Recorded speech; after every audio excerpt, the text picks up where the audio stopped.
It's the PGN Par 4 for the month of July. We're getting going here. Still some majors left to play in the season on both the men's and the women's sides of things. I'm Matt Geica, along with Zach Weiss. We're both of Pittsburgh Golf Now. Find us at pittsburghgolfnow.com. In addition to the course reviews, the facility reviews, the game improvement articles, these PGN Par 4s, we've also had some live coverage lately. We had the Pittsburgh City Amateur. More on that later. More on my participation in that later, in addition to our coverage from Alex Lembeck, our intern for the summer. Also, Zach Weiss and Chris Pohl went out to Akron to cover the Bridgestone Senior Players Championship won by Steve Stricker. So we're getting out there in the field, Zach. That's always a good feeling, isn't it? It doesn't suck. Getting back to it, it feels a lot more like a normal year, does it not? Well, the last time we spoke was before the men's U.S. Open. It was after the women's U.S. Open, but we've had a major on both sides of the aisle here, and we saw Jon Rahm prevail, outlasting a star-studded top of the leaderboard at Torrey Pines a couple of weeks ago, picking up his first major. Great story for him, obviously. With the forced withdrawal due to COVID-19, a positive test there in Columbus a couple of weeks prior to the Open, he comes right back into it and wins in his first start back among the land of the living, if you will, on the PGA Tour. Also, Nelly Korda, who we've been watching with a hopeful eye. I know I have been because of her massive amounts of game and just her telegenic quality. You knew that she had an ability to be a star, honestly. And being from America, that makes her different these days. Americans, when it comes to major champions, have been in the minority over the past several years. In fact, that was the first win for her at the Women's PGA a couple of weeks ago. That was the first win for an American on the LPGA Tour in a major in nearly 3 years. So she gets that breakthrough. Rahm gets his breakthrough. My question to you, Zach, I'm not sure I have a definitive answer. It's going to be tough to pinpoint it right now, but who do you think has the better chance to parlay that major win, their first major win, into something greater, into stardom? Because we've been talking about Jon Rahm for about 5 years. We've been talking about Nelly Korda and her potential to be at the top of the heap and be number one in the world for a couple of years. So I guess she's more of a recent arrival. She's younger, obviously, at 22. John's in his mid-20s, going on late 20s at this point. So I feel like Jon Rahm built up more of a base here, more of a track record. But at the same time, Korda hits the ball past everybody, basically, on the LPGA Tour. So she has that in the bag. She has that huge advantage, which, as we've seen on the men's tour with DeChambeau, it can be a difference maker for sure. I think in terms of where they're at, in terms of the sport, is where the comparables start. But I also think that might be where it ends. I think what you see with Jon Rahm right now is the best version of himself because he conquered those demons on the 71st and the 72nd hole with those two birdies. And in doing so, that temperament that he's had, that he's been known for, that's been hot and cold at times, I don't know if it's been being a father, if it was doing some pre-work where he saw that Lee Westwood putt in 2008, that was the same line he saw on the 72nd hole that made it, and it was that wisdom. But he's a much smarter golfer, and he's a much more slightly dialed-back golfer. And he showed some maturity handling everything that he did at Muirfield Village, and doing so the right way and the professional way, not blaming anybody, not blaming the tour for coming on it to him right after he finished his third round when he could have high-fived fans. He'd already shaken both of his playing partners' hands in the excitement of probably winning that golf tournament, which ultimately did not come to be. But for me, the answer is Nelly Korda. And here's why. First of all, from a PGA Tour perspective, John has a lot more rivals than Nelly Korda does that are consistently in form where John has to be on. I think we've seen Nelly Korda win multiple times where she hasn't had her best golf on display. Whereas with what John has, he absolutely had to turn it on in the very most possible way just to win that first major and get that proverbial monkey off of his back. I think Nelly Korda answered a lot of things after last year where she mishandled a 72nd hole in a major and did so in a way where it was essentially just match play between her and Lizette Salas, and it just seemed like Lizette just did not have her best game on Sunday. And Nelly Korda's just been that best player. I mean, I think if we had this conversation around this time last year, we're copying and pasting Danielle Kang's name into that conversation. She's fallen now into ninth into the official world rankings on the LPGA Tour. So she's fallen off a little bit, but she's still very much in contention as she is on the leaderboard this week as well. But with what Nelly has, it just seems like she doesn't have much panic. She has the Whoop sponsorship as well, so she has a little bit more of a broader spotlight than a lot of women's golfers. But now she finds herself in somewhat of a similar spot to what Lexi Thompson was around this point in her career, really, when you look at things. And what Nelly does smart is she doesn't have a glaring weakness, and that's not to say John has a weakness. I would say his biggest weakness was his temper and controlling it, which he's starting to turn the pendulum around on. But with that being said, I don't think Nelly has the exact same amount of rivals or doesn't have to be on all the time on the golf course. Her B game, sometimes her C game may even be just fine to compete during a weekend and find success that way. So right now, whether it's just an American bias, maybe perhaps it is, I think that the answer right now is Nelly Korda, but obviously, as we've seen, things could easily go either way. They could change. I agree with you that Korda has less competition to steal that top of the heap, and no offense to the ladies on the LPGA Tour who are near the top, but it just feels like there's a crowded space at the top of the men's game. And it's hard for Jon Rahm to elbow his way in there. And not to say he's not charismatic. I love the emotion he showed, almost paradoxically, to the patience that he showed in terms of tactics on the back nine at Torrey Pines. Just outweighed everybody. I was so impressed by that as I wrote on the website this week. I just thought he played perfect golf, especially for a U.S. Open. But you know what? He's still got Dustin Johnson to contend with in terms of star power. Regardless of how he's playing, Rory McIlroy is going to get plenty of attention. So is Justin Thomas. So is Jordan Spieth. Phil Mickelson right now is riding a pretty decent heater too.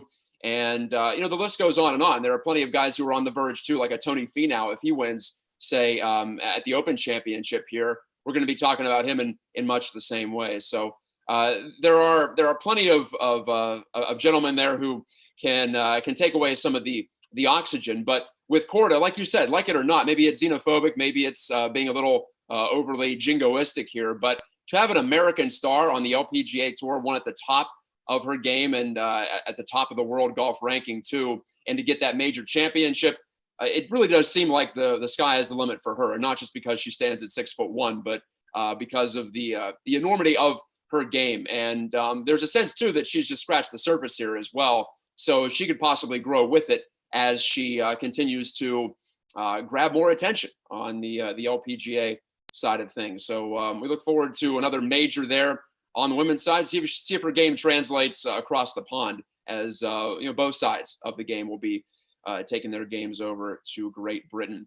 Before we do that, though, before we talk about all that and shift to that part of the golf schedule, Zach, I mentioned you were in Akron. Steve Stricker picked up his third Champions Tour major, and the upcoming captain for the American side in the Ryder Cup at Whistling Straits coming up here in September, showing he can still play too. And I know he was never the most exciting player on the PGA Tour, but he strikes me as the kind of guy who was so consistent, kind of like a Jim Furyk, that could really be a star at the next level, and someone who is showing that it's, I don't want to say easier, but it's more common to see guys carry over their form from late stages PGA Tour, late 40s into their early 50s with the Champions Tour players. I think Phil Mickelson's almost in a class by himself because he's not playing a ton of Champions Tour events. But as far as the guys who are playing more Champions Tour than PGA Tour, I think Steve Stricker's the guy. No offense to a Bernhard Langer or a Jim Furyk, who was excellent last year in his debut on the senior circuit. But Stricker looks like the type of guy that could really make a huge killing, kind of like a Langer maybe. Maybe he could go for 10 plus years. You saw him live there in Akron at Firestone Country Club for the senior players. He won going away with Jerry Kelly, his nearest pursuer. What are your thoughts on that and perhaps his potential to seize the throne on the senior side of things?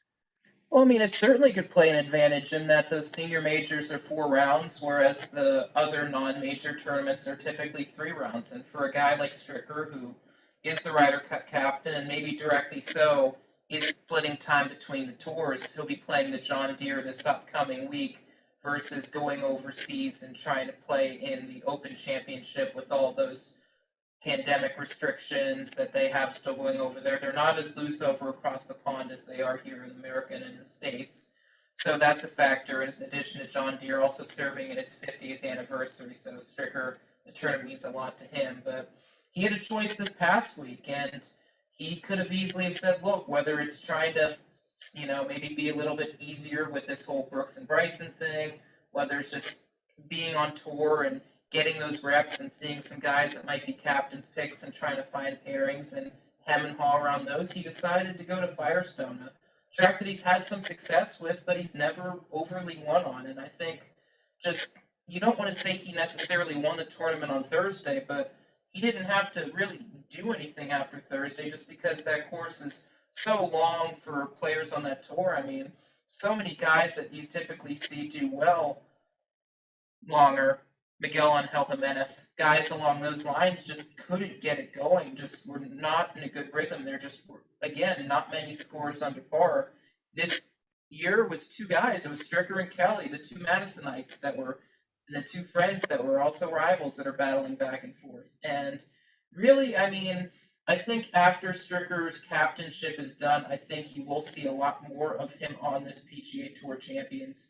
It just makes a lot more sense, and that could yield more success. And then you also have to look at Alex Checa, who's the guy that overtook Stricker in both of the fourth rounds of the previous two senior majors this year, was not in the field in Akron this past week. So, I mean, major with an asterisk, I don't think so. I just think that Stricker just had good stuff, and he didn't let the lows get too low. And he was nervous at times, I think, on Sunday because he put so much pressure on himself between making the right decision to play here.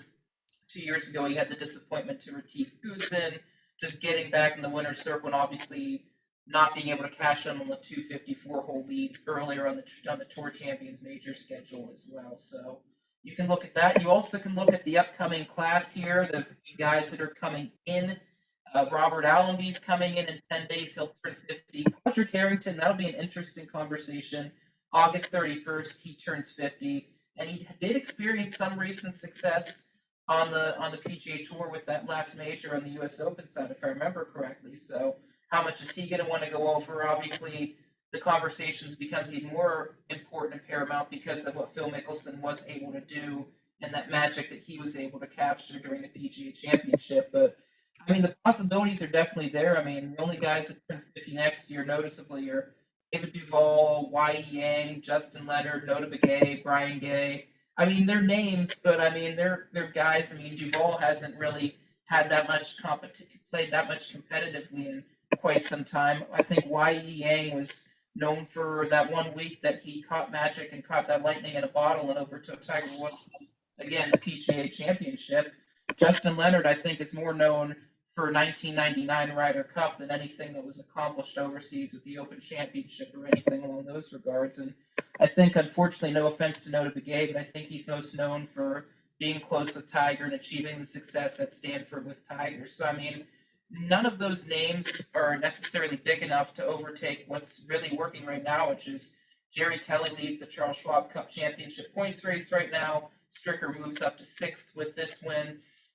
It'll be interesting to see how things turn out. I mean, Stricker easily could, especially since he will dedicate some time, but you see guys like Ernie Els that have come and gone.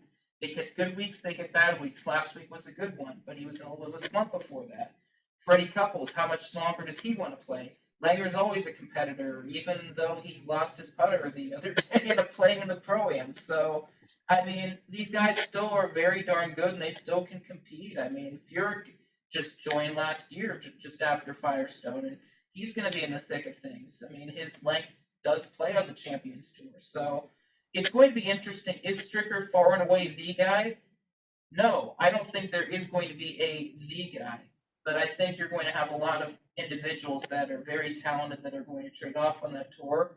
And it's good that even though if it's just because I was there, that we are having a discussion about the PGA Tour champions, because the golf is, everybody loves seeing the PGA Tour, but I mean, in terms of getting lessons and picking things from players' games, it's hard for the average player to pick up a lot because the swing speeds are so fast and the mental game is just can be a little bit unrelatable when they make putts from all over the green, and you just as a pro, or as not as a pro, but as an average Joe, like seeing that and think it'll happen to your game, that you can catch lightning in a bottle. And seeing the frustration these pros on the PGA Tour champions endure this past week, you see some of the frustrations that the LPGA Tour players endure, specifically on the greens, and having to think shots a little bit more through, which is things that you and I and other average Joes can relate to a lot more. So it is good having these conversations about the PGA Tour champions, because you know the names, and you see where their games have evolved to and where they're at now, and you can pick up a lot more things and learn from them, and that's what makes it so exciting.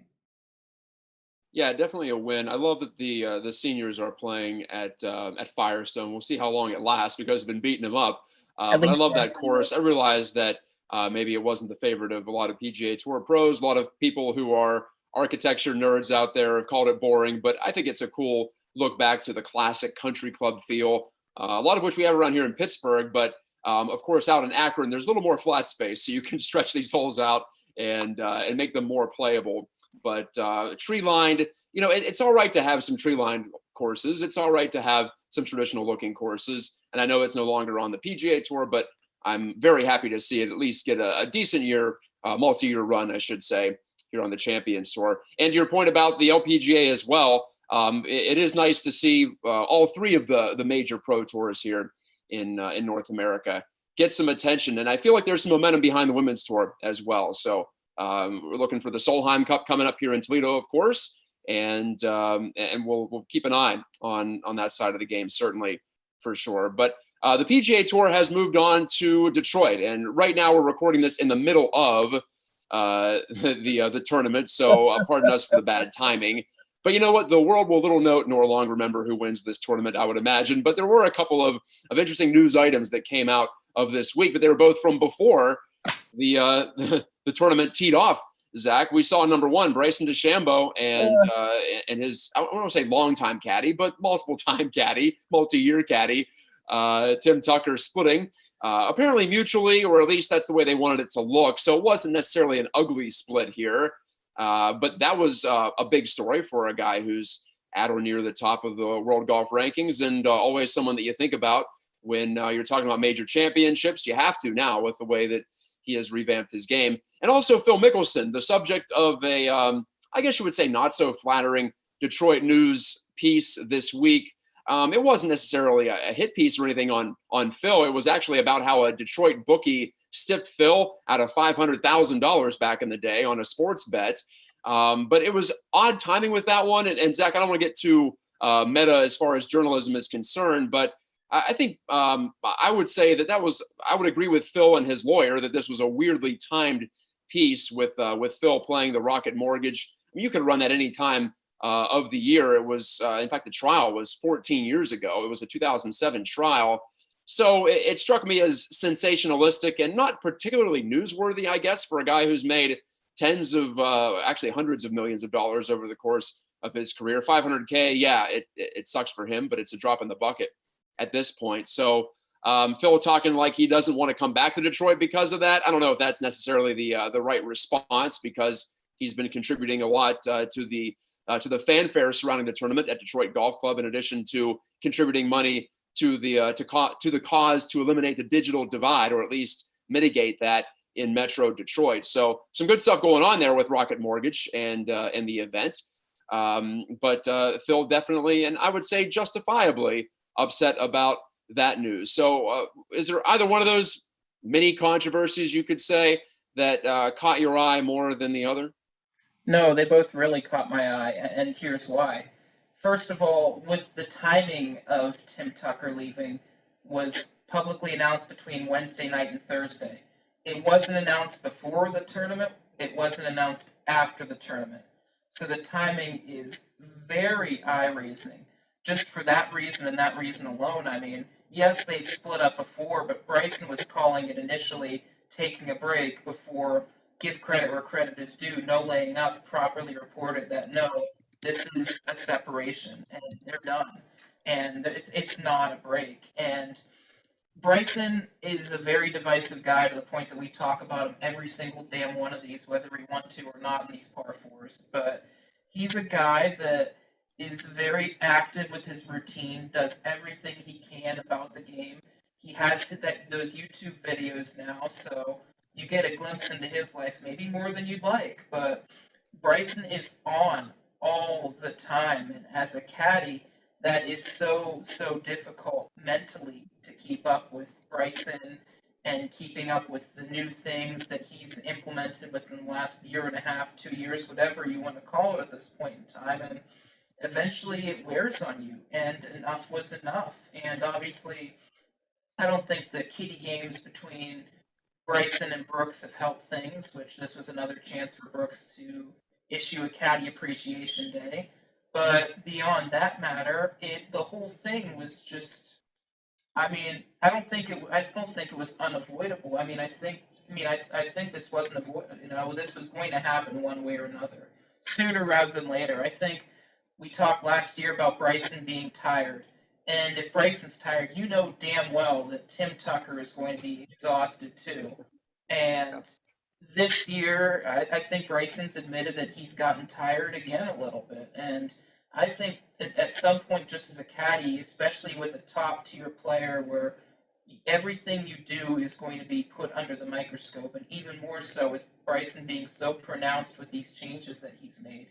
When things go great, they're great, but when you're being heckled on the bag carrying Brooksy all the time for 72 holes, when you're hearing Bryson's temper tantrums and his antics when it goes on, eventually it just wears on you. And I just think that for him, it was enough. He had had enough. And for it to be during the tournament week, I mean, maybe you can question the ethics around that, but you can't question the work that he put in for Bryson. And for those two to get back together, it clearly brought Bryson's best, but sometimes it might have brought out Bryson's worst as well. And it's unfortunate, and hopefully if Tim decides to get on a bag again, that he does so whenever he's ready and he experiences success once again.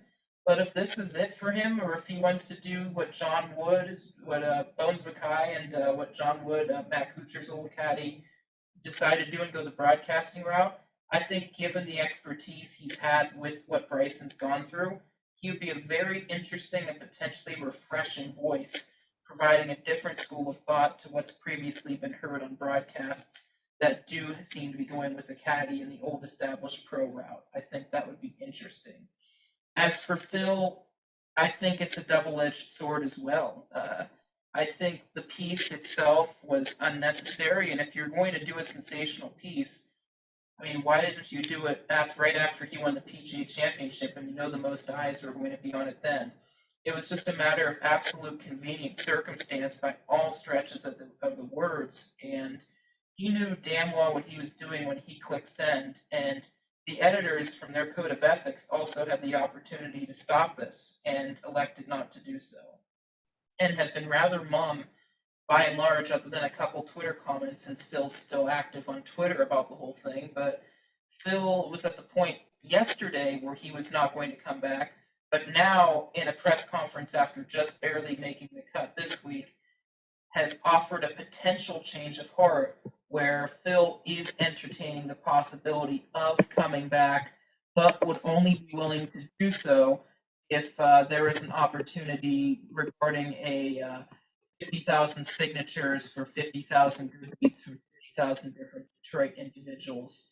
If they were to commit to doing that and they did that, then he would entertain the possibility of coming next year. And it could be a tension thing. It could be, oh, look at what I'm doing.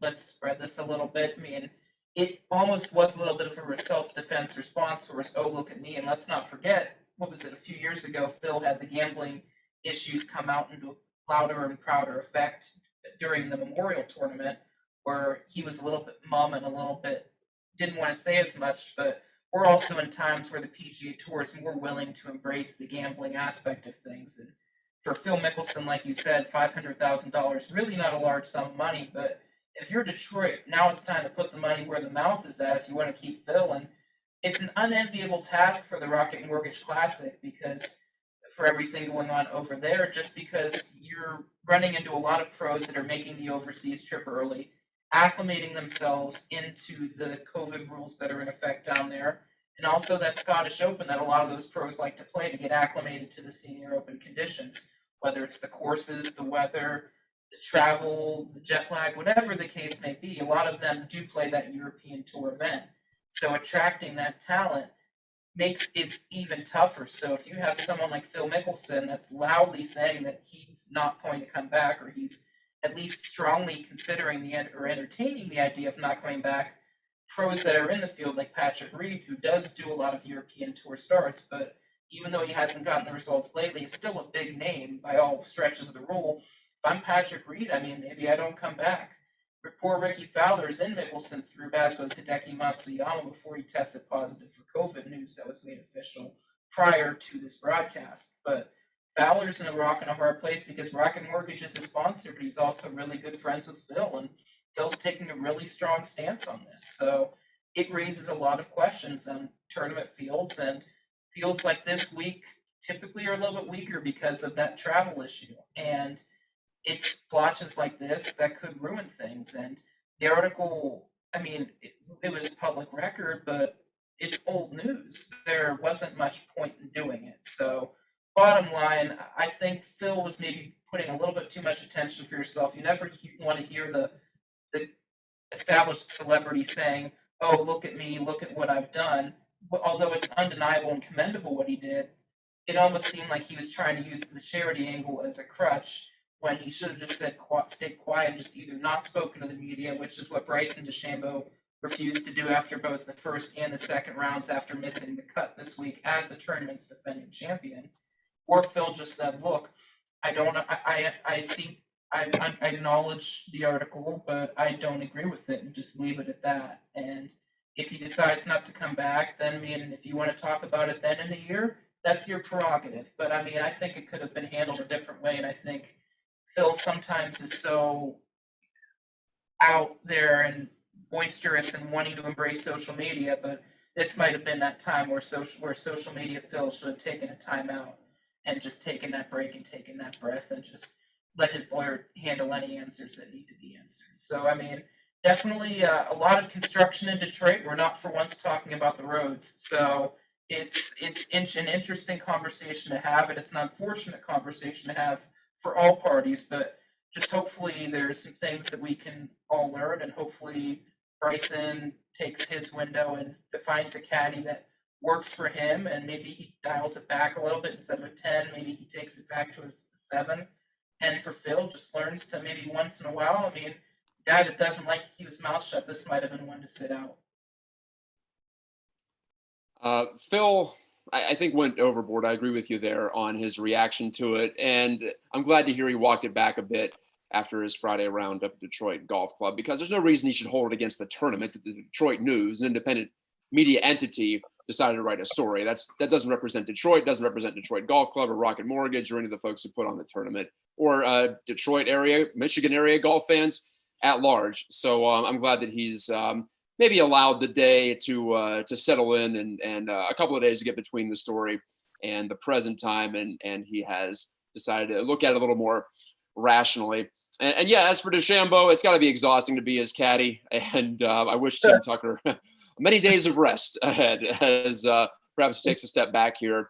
And no offense to Bryson, but we know that he's a type A personality to the nth degree, and whoever caddies for him is going to have a lot of work to do, and potentially some late nights on the range after some not so great rounds on the golf course. And as you, I think, mentioned, he missed the cut in his title defense at Rocket Mortgage, which was his real coming out party last year after the end of the pandemic delay on the PGA Tour. And of course, his rebuilt body, his rebuilt game, that's where he proved that he could do great damage to a golf course, especially one that's traditionally set up like Detroit Golf Club is.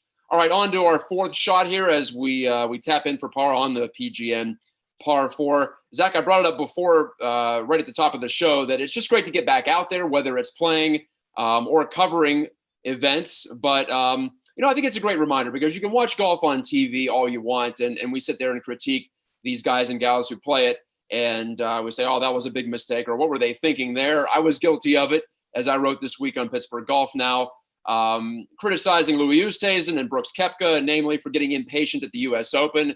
especially Koepka, who has talked all the time about how he just doesn't go for any pins basically at the majors. He hits it center of the fairway, center of the green, or at least something like that. He plays conservative lines, is what I'm saying, because he feels like the rest of the field shoots themselves out of it, and he doesn't have very many players to beat. A very Jack Nicklaus-like statement. He said something like that back in the day, 40, 50 even years ago.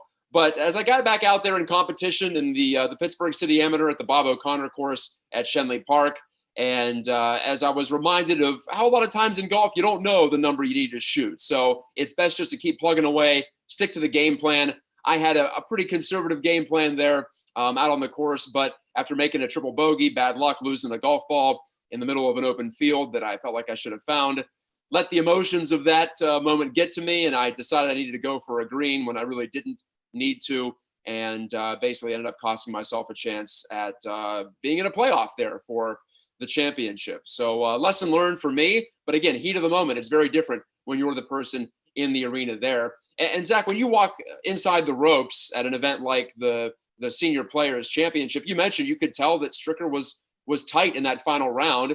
And it's just amazing how this game can do it to any of us, whether it's a rank amateur like myself or someone like Steve Stricker, who's been playing pro golf for 30 years.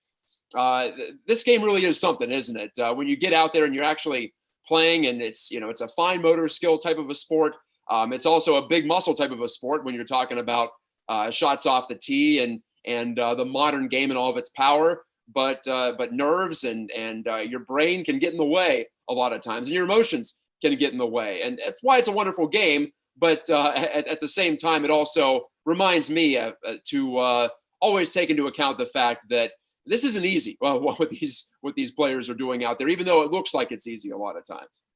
That's the best compliment that you can give them, Matt, is that they make it all look easy. But I still remember I was walking the course. I was walking with Stricker and Paul Broadhurst on Saturday, and you were bemoaning your luck in the text messages to me, and I go, "You weren't used to being in the lead, were you?" And he goes, and Matt said, "No, but it's a lesson learned." And that's what it is. The one tough thing about these local tournaments is you don't get the luxury that you get on the PGA Tour. You don't get a walking scoreboard. You don't know where you're at. So, I mean, I can't fault your mental game because you didn't know where you were at. You can only set a mental target and go from there. Obviously, now that you know where you stand in retrospect, obviously things can change. But it just means that Geik got his feet wet, Geik had some game, and Geik just didn't finish the job. And you know what? Okay, for sure. for second, he did damn well. That's a damn good silver medal right there. And a shout out to our fellow scribe on National Sports Writers Day, Alan Saunders, for giving it a try as well, getting back out there and getting his feet wet in some tournament play as well. So definitely a shout out to Alan. And he didn't make me say that. I'm saying that under my own accord, I promise. But for me, just covering an event at all, I mean, the winter got me pretty good in terms of covering in a pandemic and just dealing with the mental aspects, and also working a full-time retail job in addition to that. It was an absolute grind, and mentally, I had not covered a physical live event since towards the end of February. So there was definitely some nerves there for me. Just how was I going to handle covering live again? Mental strategy was kind of out the window for me. I kind of had to wing it, and I decided to just walk the course the first day and just take my time and get my surroundings and get my bearings. And it made things so much easier for me just because I'd walked the course, and then I saw my friend David Frost, who is in the field and a very, very accomplished pro, and pulls out of the bunker. He comes over and he says, "Oh, Zach, good to see you. How you been?" And just instantly the nerves went away, and the hop in my step was back. And it wasn't because I was talking to David, but because it was, "Hey, this is it. Okay, you've broken the ice. Everything's fine." And from there on out, everything was good. Interacting with the media relations officials, whether it was for an interview with Kevin Sutherland or helping them find Billy Andrade, who they were trying to find the whole week, and they ended up finding not on the putting green, but on the putt-putt course. Yes, that's right. Billy Andrade was on the putt-putt course. And the only reason I recognized it was because he complimented my outfit, which, poor guy in his corny, as Keith Ambrose, the Duquesne men's basketball coach, would say. But regardless of that, Sunday for me was kind of the money day. You know, that's the final day, and it was fortunate in the sense that Stricker had created so much separation that I kind of had the morning to do with what I pleased. And I decided to take the morning and to walk the entire golf course and scout pin placements. And it was almost like I was doing caddy work there. I took a yardage book, I took a greens book, I took a little notepad, and I took my Facebook Messenger, and I scouted greens, and I was looking at pin placements, and I was visualizing where I thought the pros in the final group would be hitting it, which in that case was Stricker and Jerry Kelly. And the idea was just I knew I was going to be walking with them later, so I was kind of doing my own little scouting work and walking the course. And I got confused for a tour official multiple times, but that's okay. I took the compliment. I would have rather have taken the check, but I would happily take the compliment. But when the final round started and I saw Stricker spray it off the tee on one, I go, okay, he immediately put himself in the ringer. He's got to figure it out. He's on an uphill lie in the bunker. There's no way he can go for the green, so he's got to lay up to a yardage. And between him and his wife Nikki, who was again on the bag for him, which talk about comfortability level. I mean, if you get nervous, what better way than having your spouse on the bag to help ease your nerves a little bit? He played to a yardage. Jerry Kelly was within 5 feet of the flag. He stuck his approach, but Stricker struck his to the point that it was within tapping range. From the first green, Jerry Kelly offers the thumbs up. He did to Arnold Palmer with the thumbs up, and then he missed his putt, and that's when I knew, okay, ball game. As long as Stricker can keep his nerve, that's the game. And that was the mental side right there. Even though Jerry Kelly kind of fired the first shot, Stricker responded right away, and it was match play because those two guys, I mean, with all respect to Ken Duke hasn't really gotten anything done on the PGA Tour Champions in terms of getting in the winner's circle. So you knew this was a match play situation, and they both treated it like that. And you could see how badly they both wanted it to the 16th green, where Jerry Kelly was pretty much 3 down with 3 to play and had to force a 4-iron into the green. He caught it thin, and he got an unfortunate ruling there. And after that, he kind of ran out of gas. But you got a chance to see from inside the ropes and looking at those pin placements, you got to see the mental aspect of it and saw these guys press when they had to. And to see that mental side, it's the first time I really looked at it that way. A lot of times I'm too focused on the shot. What's the shot? What are not what are they thinking? Not is this green something you can fire at? Here's the aggressive play. Here's the conservative play. What are they going to go with? If I'm Stricker, I've played conservative before and it's burnt me, but you have the lead and Firestone is so penal. Are you going to take your medicine? And Stricker, once Kelly hit the ball in the water, he goes, hey, the pin placement's in the back center of the green. There's not many paces behind the green. So if I miss my shot long, then I bring the water in to play with my chip, and Jerry's all of a sudden right back into it. So he took his iron, he went short, and then he played to the yardage, and he got a par out of it. And he was safe, and he still picked up a shot. So, I mean, when you look in the grand scheme of things, those are tournament-defining moves. And you saw Jerry have to press, and you saw Steve never really had to press. I mean, even when he was within 2, Steve was still mostly in control of his golf swing, and Jerry had to press even still a little bit just because Firestone's back 9, you're running out of holes. So it was interesting to see that mental side. And I think to an extent it got both guys, but Jerry had to do something special, and he had to get Steve to kind of falter. And Steve bent a little bit, but I mean, not much, given what the course is and how it's gotten so many guys. So it was interesting to look finally more at the mental side instead of seeing the swing and seeing where it is on the green, maybe looking more at what got them there. So in that sense, this tournament was kind of cool for me to see that and kind of get that breakthrough and get that understanding. And again, it helped that there were pretty much 2 guys that you only had to focus on Sunday because you could spend more of that energy on the final group. And when I got there at 9 o'clock after I ate my breakfast, even at 9 in the morning, my focus was on that final group because that's just what it was. So walking the course, seeing holes, and I walked the course in a tidy, I'm not going to say 2 hours because I kept getting stopped for shots and I got a Jadon Blake interview. I walked the course in about an hour to an hour and a half, which was plenty of time for me to see a couple shots in, see the course, see the pin placements, and just mentally visualize. And I think that definitely made a big difference in the coverage. So it was good for me to sharpen my mental game, and it was good to see their mental game. And a lot of the questions that I was asking to Steve Stricker were more mental game based, which it wasn't just a casual question, it was actual thought. And it was interesting that he would take a second and look at me and then think about his answer and give a thought out answer because he thought that my question had some thought to it and it wasn't something he's asked all the time. So from that aspect, it was interesting. And like you said, whether you're trying to look for a ball off a 14 tee, or whether you're trying to close the door in a golf tournament when there's several mental thoughts that are going through your head and there's $450,000 on the line. Mental game and stress brings everybody together, and that's what makes golf so special, and that's what makes golf so unique. Yeah, to feel those nerves, it's a privilege. Billie Jean King to Crossover Sports always said that pressure is a privilege. Hey, it's Wimbledon week, so I'll bring that into play, and I very much agree with that. Here's to getting back in the game, and here's to staying in the game. Zach, thank you so much for joining me for the PGN Par 4. Next week, I'm off to our annual, well, it was annual until last year, golf trip to Michigan with the in-laws, going up near Traverse City to a lovely two-course resort called Crystal Mountain. So it's a good time for the family. I married well with a family that loves golf, much like my family does. So I'm very happy to always cross swords with them and see who comes out on top. I'm still holding the trophy, much like Shane Lowry, Zach. I got to keep it for an extra year. Hopefully I don't have to give it back. Hopefully I can lug it on back to Pittsburgh. But and once I get back, we'll get back on the course again for sure.